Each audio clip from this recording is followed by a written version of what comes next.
மக்கள் பிசாசு ஒவ்வொருவரையும் தூண்டுது.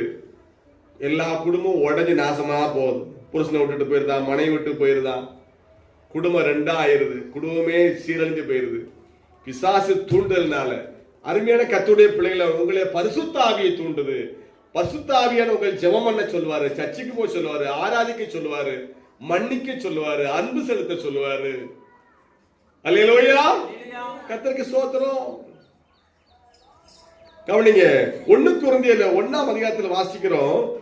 நம்ம கவனிங்க, நம்ம யாரோட ஐக்கியமா இருக்கணும் சொல்றாரு பாருங்க. 1 கொரிந்தியர் 1ஆம் அதிகாரம், கர்த்தருக்கு ஸ்தோத்திரம். 1ஆம் அதிகாரத்துல 9ஆம் வசனத்துல நம்ம தம்முடைய குமாரனும் நம்முடைய கர்த்தருமா இருக்கிற இயேசு கிறிஸ்துவுடனே ஐக்கியமா இருப்பதற்கு அழைப்பதே உண்மை இல்லவர். அல்லேலூயா. நம்ம யாரோட ஐக்கியமா இருக்கணும்? இயேசுவோடு ஐக்கியமா இருக்கத்தான் உன்னையும் என்னையும் தேவன் அழைத்தார். அப்பதான் தாகம் தீர்க்கப்படும். பிசாசோடு ஐக்கியமா இருந்தா நம்முடைய தாகம் தீர்க்கப்படாது. பிசாசு தாகத்தை தீர்க்க பிசாசோடு ஐக்கியமா இருக்கிறாங்க. அவங்க பிசாசாகவே இருக்கிறாங்க. ஆனா கர்த்தருடைய பிள்ளையாக நீ தேவனுடைய தாகத்தை தீர்க்க முடியாது. தேவனோடு ஐக்கியமா இருக்கணும். இயேசுவோடு ஐக்கியமா இருக்கத்தான் உன்னையும் என்னையும் ஆண்டவர் தெரிந்து கொண்டார். நீ யாரோட ஐக்கியமா இருக்க? அந்த அக்கா பேச மாட்டேது, அந்த மாமா பேச மாட்டேது, யாரும் பேச வேண்டாம். இயேசுவோட பேசுறாரா? அல்லேலூயா.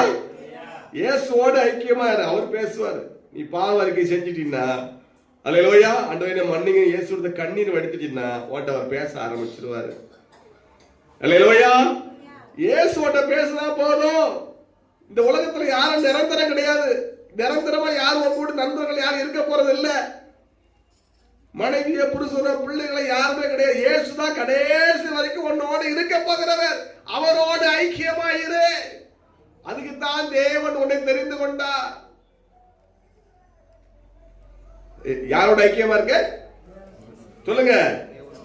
இயேசுவோடு ஐக்கியமா இருக்கத்தான் தேவன் உன்னை தெரிந்து கொண்டார் என்பதை மறக்க கூடாது. 1 யோவான் 1ஆம் அதிகாரத்தில் வாசிக்கிறோம். அல்லேலூயா. நீங்களும் எங்களோட ஐக்கியம் உள்ளவர்களாகும்படி நாங்கள் கண்டும் கேட்டு இருக்கிற உங்களுக்கு அறிவிக்கிறோங்கிறார். எங்களுடைய ஐக்கியம் பிதாவோடும் அவருடைய குமாரனாக இயேசு கிறிஸ்துவோடும். அல்லேலூயா. நீங்கள் எங்களோட ஊழியக்காரராக எங்களோட ஐக்கியமா இருக்கிறது போல